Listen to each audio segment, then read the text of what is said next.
कक्षा 9वीं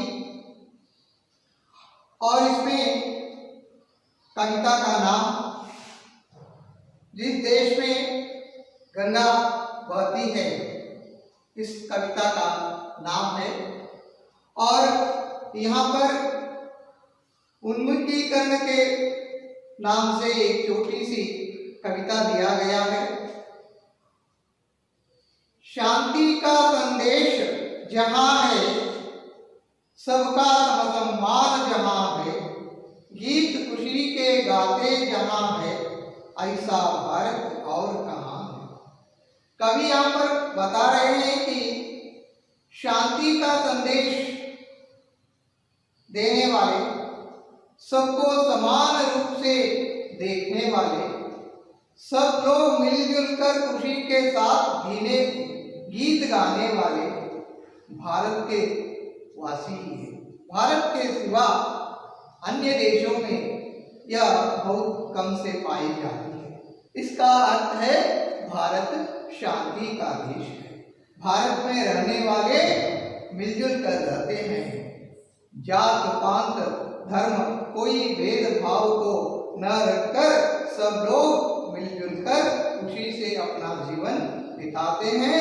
ऐसा भारत विश्व में केवल हमारा देश ही है। ऐसा अच्छा देश जो है वो केवल भारत ही है। इस प्रकार कवि ने बता रहे हैं। और यहाँ पर कवि के बारे में कवि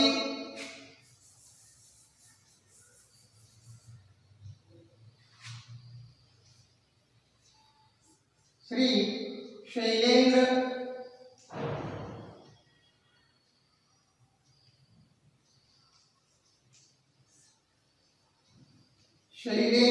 कुमार जी हैं।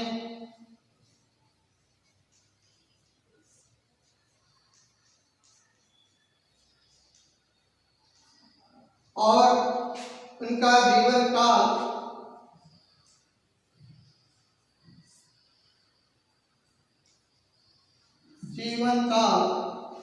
सन 1923 से 1966 तक।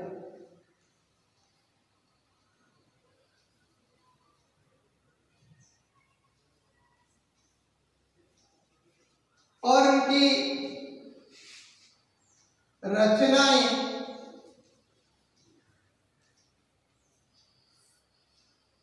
इस प्रकार है। कई प्रसिद्ध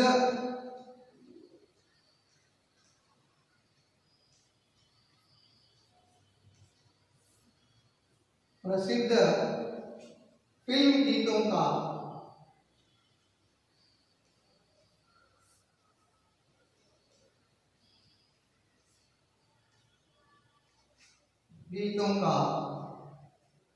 है।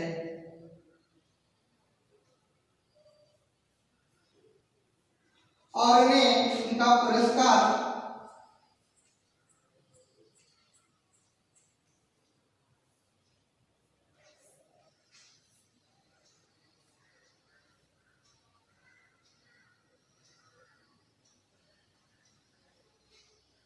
उन्हें 3 बार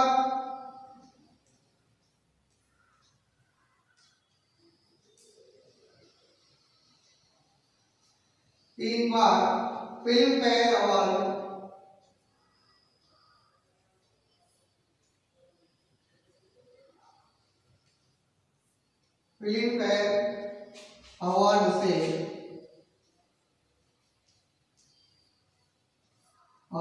से सम्मानित किया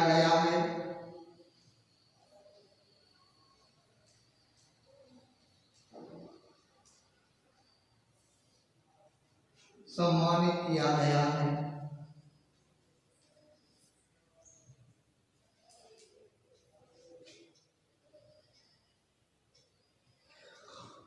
और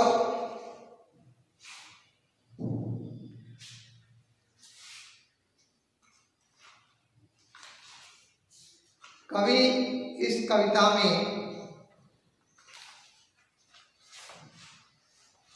बता रहे हैं कि भारतवासी हमेशा सत्य ही कहते हैं और वे झूठ नहीं बोलते, असत्य को कभी नहीं मानते और कभी नहीं कहते, और सत्य अहिंसा पर निर्भर होते हैं और वे अपने दिल में जो है वह साफ रूप से सबको बताते हैं। उसका हृदय निर्मल होता है, उनका मन निर्मल होता है। और ऐसा भारत देश में रहने वाले भारतवासी हम हैं और हमारे देश में बहुत सी जीवन नदियाँ बहती हैं, गंगा, गोदावरी, कृष्णा, कावेरी, यमुना, इस प्रकार कई नदियाँ बहती हैं। तो नदियाँ, गंगा नदी बहुत पवित्र नदी माने जाते हैं। गंगा नदी की जो पवित्रता होता है उसी प्रकार हमारे दिल का भी पवित्र होता है, हमारे दिल भी पवित्र होता है। इसे बताने के लिए कवि नदी की पवित्रता को हमारे दिल की पवित्रता से तुलना की है। यहाँ पर कविता में इस प्रकार दिया गया है, ओठों पे सच्चाई रहती है जहां दिल में सफाई रहती है। हम उस देश के वासी हैं जिस देश में गंगा बहती है। ओठों पे सच्चाई रहती है, हमारे मुंह से जो शब्द निकलता है वह सत्य ही रहता है, हम कभी झूठ नहीं बोलते। जहां दिल में सफाई रहती है हम उस देश के वासी हैं। जहां दिल में सफाई, हमारा दिल हमेशा निर्मल पवित्र होता है, हमारा हृदय पवित्र होता है, हमारे हृदय में कपट भाव नहीं होता है और किसी को द्वेष भाव से देखना हमारा हृदय में नहीं होता है। इसलिए कवि कहते हैं कि पवित्र हृदय वाले हैं हम, उस देश के वासी हैं जिस देश गंगा देश, गंगा नदी बहती है, यमुना नदी बहती है, पवित्र नदियाँ जीवन नदियाँ रहती हैं। ऐसी पवित्र नदियाँ जीवन नदियाँ जहाँ पर होती है, ऐसा भारत देश में हम जीवन बिताते हैं, हम रहते हैं। और दूसरा कविता में कवि कहते हैं, मेहमान जो हमारा होता है वो जान से प्यारा होता है, ज्यादा का नहीं लालच हमको थोड़े में गुजारा होता है। मेहमान जो हमारा होता है, मेहमान का अर्थ अतिथि है, हम अतिथि की सत्कार सम्मान करते हैं। भारत देश में मातृदेवो भव, पितृदेवो भव, आचार्य देवो भव, अतिथि देवो भव, इस प्रकार अतिथि को भगवान से समान रूप से देखते हैं और कुछ संदर्भ में समय में भगवान से भी बढ़कर, अपने जान से भी बढ़कर उन्हें आदर करते हैं। इसके कई हमारे इतिहास में उदाहरण दिया गया है। महारथी कर्ण भारत युद्ध के समय जब हमारे महाकौरव पांडवों के बीच में युद्ध संभावना होती है, तो उस समय युद्ध चलते समय देवराज इंद्र जी ब्राह्मण वेश में अतिथि के रूप में आकर उन्होंने भिक्षा मांगते हैं, आपका जो कवच कुंडल है उसे मुझे दान देना, इस प्रकार का आग्रह करते हैं। तो सूर्य भगवान ने उन्हें चेतावनी देते हैं, ये आया हुआ ब्राह्मण कपटी है, यह इंद्र है, यह ब्राह्मण वेश में आया है, तो उसे दान मत दे, कवच कुंडल दान मत दे।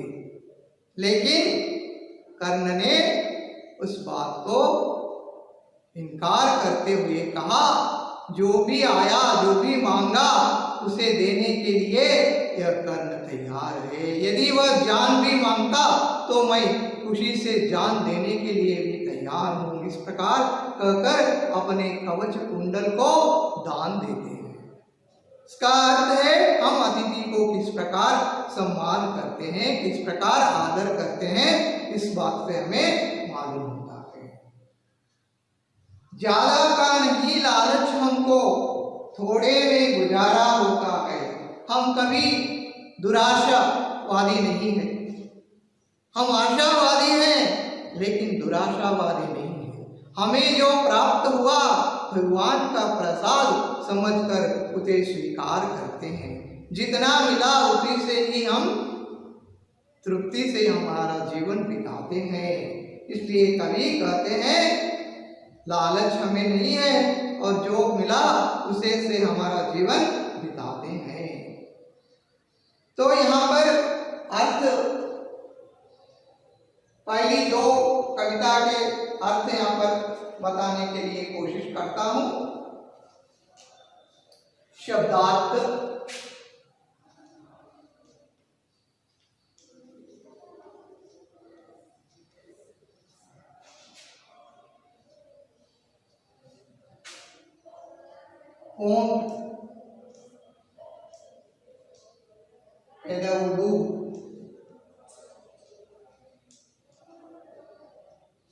सच्चाई,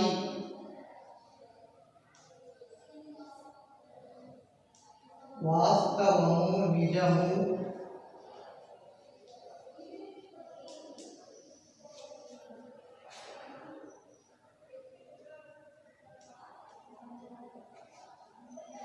और दिल, मनस्सु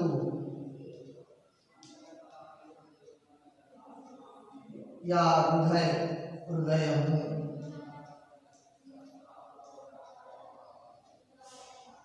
सफाई,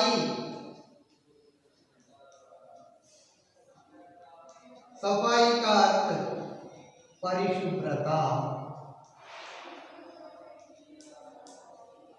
परिशुभ्रता। जहां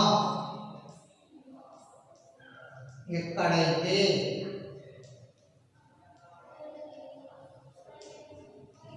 ఎక్కడైతే पे पैना ऊपर उस देश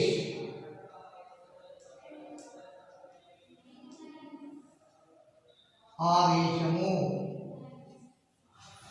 అంటే ఏ దేశం అయితే ఉంటుందో ఆవేశం के యొక్క उनके वारि యొక్క इनके वीर యొక్క उनके वारि యొక్క इनके वीर యొక్క वासी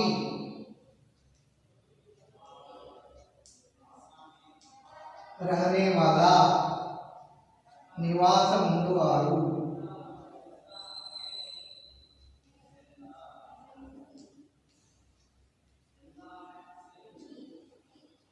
तो हम भारत देश में रहते हैं कि हम भारतवासी हैं। बहना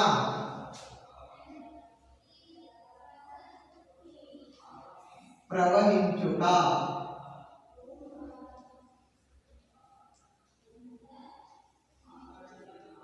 प्रवहिंचुटा। इस प्रकार इस कविता का शब्दार्थ है और उसी प्रकार दूसरी कविता जो मेहमान होता है उसके बारे में शब्दार्थ।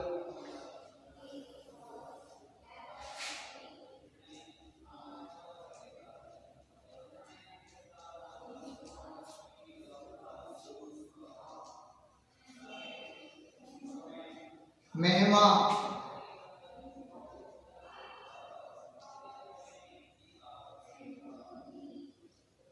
अतिथि अतिथि जान प्राणमु प्राणमु प्यारा प्रियमैना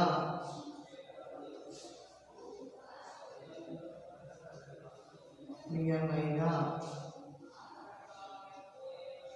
ज़्यादा,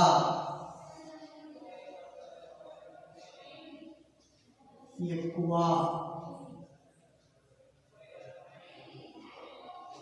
ఎక్కువ, लालच,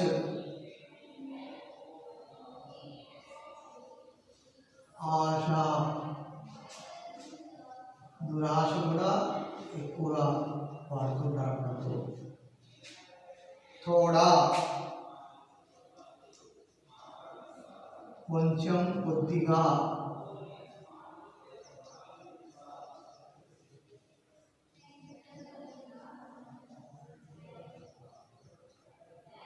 गुजारा होना,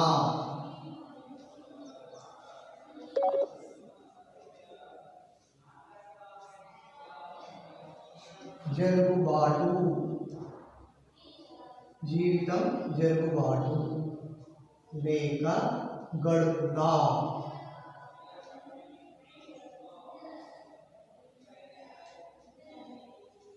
గడుపుట.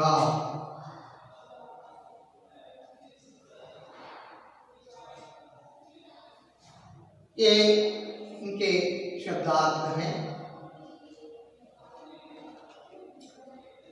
और इसके भाव का बारे में बाद में बताना चाहता हूँ और एक बार कविता फिर पढ़कर सुनाता हूँ, ध्यान से सुनिए। ओठों पे सच्चाई रहती है जहाँ दिल में सफाई रहती है, हम उस देश के वासी हैं जिस देश में गंगा बहती है। हमारी ఓటం पे మన పెదవుల పైన ఎల్లప్పుడూ కూడా సత్యమే పలకబడుతుంది. జహా దిల్ మే సఫాయి రహతీ హై, ఎక్కడైతే మనసు, ఎవరి మనసు అయితే స్వచ్ఛంగా, నిర్మలంగా, నిష్కపటంగా ఉంటుందో, ఉస్ దేశ్ కే వాసి, అలాంటి దేశంలో నివసించే వాళ్ళం. जिस देश में गंगा बहती है, ये देशంలో గంగా, యమున, సరస్వతి, నర్మదా, కావేరి, కృష్ణా లాంటి పవిత్ర నదులు ప్రవహిస్తున్నాయో ఆ దేశంలో మేము నివసించే వాళ్ళము, మేమందరం భారతీయులము. मेहमान जो हमारा होता है वो जान से प्यारा होता है, ज्यादा का नहीं लालच हमको थोड़े में गुजारा होता है. మెహమాన్, అతిథి అనేవారు ఎవరైతే ఉంటారో వారు మాకు చాలా ప్రియమైన వాళ్ళు. మా ప్రాణం కంటే కూడా మేము వారిని ఎక్కువగా ఆదరిస్తాం, గౌరవిస్తాం, వారి కోరికలను తీర్చే ప్రయత్నం చేస్తాం. జ్యాదా కా నహీ లాలచ్ హమ్కో, మాకు ఎప్పుడు దురాశ ఉండదు. మేము ఎప్పుడు కూడా భగవంతుడు ఇచ్చిన దాన్ని, మనకు లభించిన దాన్ని భగవంతుని ప్రసాదంగా భావించి ఉన్న దాంట్లోనే మనం సుఖమైనటువంటి జీవితాన్ని గడిపేటటువంటి వాళ్ళము. తోడేమే గుజారా హోతా హై, మా జీవితం భగవంతుడు ఎంత ఇస్తే అంత మాత్రమే స్వీకరిస్తాం. దురాశకెళ్ళి తప్పుడు పని చేసి అసత్యంగా పలికి మనం అధర్మంగా ప్రవర్తించేటటువంటి గుణం కలిగిన వాళ్ళం భారతీయులు కారు. కాబట్టి ఇక్కడ కవి ఈ రెండు పద్యాలలో ఈ భావాన్ని గురించి మనకు చెప్పడం జరిగింది. దీనికి సంబంధించినటువంటి భావార్థం రేపు మనం క్లాస్లో చెప్పుకుందాం.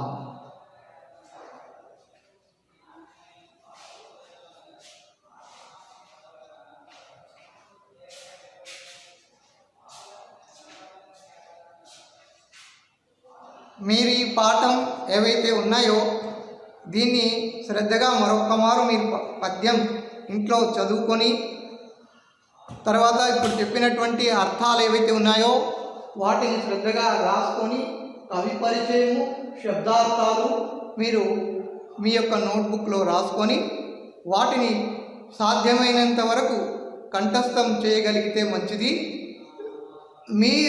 మీకేమైనా సంశయం ఈ కవితలో ఉన్నట్లయితే రేపటి రోజు నాకు ఆ సంశయాన్ని తెలియజేసినట్లయితే ఆ సంశయ నివృత్తి కూడా చేసే ప్రయత్నం చేస్తాను. ధన్యవాదాలు.